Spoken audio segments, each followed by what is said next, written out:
Hi, my name is Matthew Williams, and I'm joined today by my Uncle John. He is going to share the story that leads me to being born and raised in Mobile, Alabama.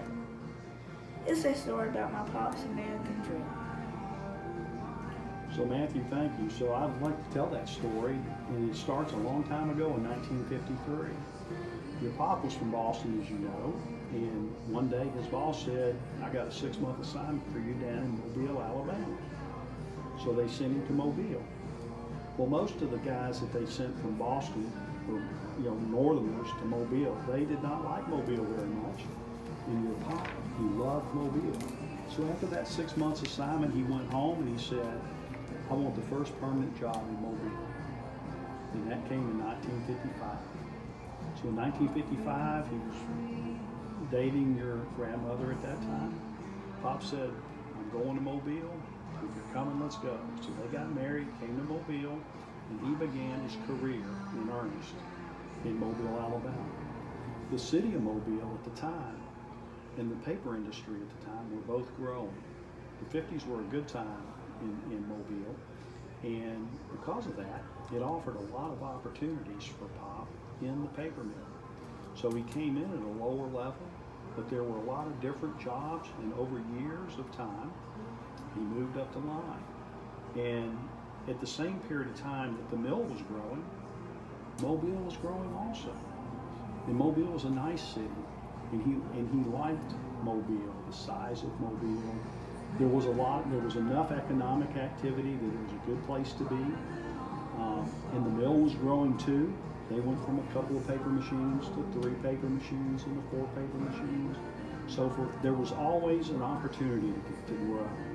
And so the paper mill is what brought him to Mobile. And Mobile, the city of Mobile, and how it was, nice people, nice parks and recreation, that's what kept him in Mobile for his entire career. In his career, he worked for one company the whole time. Pretty amazing, because that doesn't happen much today. But it let him accomplish all the things that were important to him in his life. So, you asked me, or you said in your introduction, his American dream.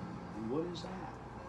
Well, basically, we have a thing in America where, we're free to go anywhere we want to pursue work, to try to make ourselves better, to grow our family, to enjoy what's offered. And he chose to do that in Mobile. And if you look back on his career, he has a large family. His legacy is his family. That includes you. You get here because all of his children were born here, and your mom stayed here, just like I did. And that allowed him to accomplish his goals the way he wanted to. And to my knowledge, he never wanted to leave Mobile. That's kind of the story of your pop's American dream in a nutshell. I've never told it to anybody that way before. Thank you for telling me the story. Before I have a question. I have 2 questions for you. Okay. How do you think Pop was remembered at the paper mill? That's a real good question, because one day you'll want to be remembered by people that you worked with and worked for, and people who worked for you. So Pop was tough. I worked in the paper mill through college. I worked there 3 years. I had to see him almost every day. When I saw him coming, normally I'd go the other way.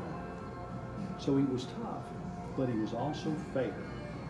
And that's the most important thing when you work with people, is to be fair. They will tell you he was honest and had a lot of integrity, and he loved Scott Paper Company.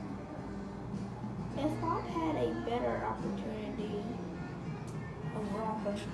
I'm sorry. I have a lot of friends' parents who get transferred to different places.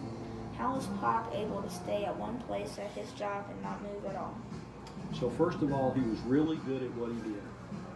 That's the bottom line. He ran the Southern Division of Customer Service for Scott Paper. And his customers all said how he took care of them, there was nobody any better. So he was good at what he did, but he also was pretty principled. He wanted to have his family not be uprooted, moved around. That was important to him. That was part of his journey. And so he had several opportunities to transfer, to go to other jobs, and he chose not to do that. He turned down, that I'm aware of, probably 3 or 4 opportunities. But you know what happens after a little while? The boss gets the idea. He didn't want to move, so he's doing a good job at what he does, so we're not going to move him. We'll let him stay and do what he does. So, you know, in a nutshell, yes, he could have had those opportunities, but he chose not to do it. Thank you, Uncle John, for sharing the story. Matthew, I'm glad I was able to share that story. And one day, if you get asked by your grandson or your nephew, how did I get here? Where's the legacy start? And if you're still in Mobile, you can tell that story exactly like I did, just add a little bit to it. And if you moved across the land, Mobile's just a stop on the way. Thank you. Thanks, Matthew.